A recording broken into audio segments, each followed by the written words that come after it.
भांगड़ किला, रानी रत्नावती और तांत्रिक की डरावनी कहानी।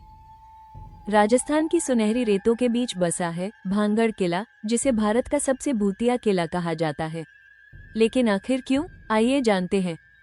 बहुत समय पहले भांगड़ एक समृद्ध नगर था। चारों ओर बाजार, हवेलियां और मंदिर थे।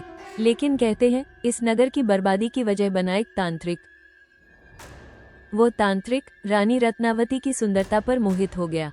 उसने सोचा, अगर रानी मेरी न हुई तो मैं जादू से उसे अपने वश में कर लूंगा।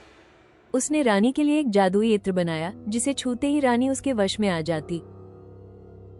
लेकिन रानी रत्नावती बहुत बुद्धिमान थी।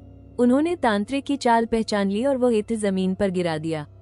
कहते हैं इत्र जैसे ही जमीन पर गिरा, वही जादू उल्टा होकर तांत्रिक पर ही चल गया।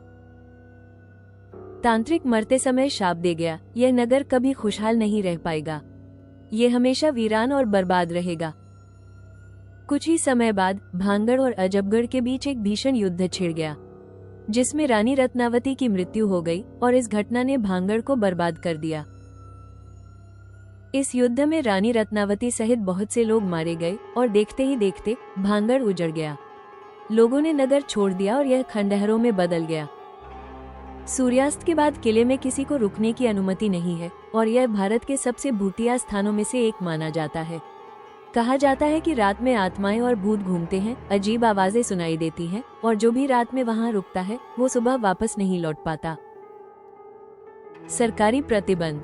शाम 6 बजे के बाद किला दर्शनार्थियों के लिए पूरी तरह से बंद हो जाता है। यही सरकारी प्रतिबंध इसे और भी रहस्यमय और डरावना बना देता है। सवाल अब भी वही है, क्या भांगड़ सिर्फ एक खंडहर है, या फिर आज भी वहां तांत्रिक का शाप और आत्माओं का राज चलता है?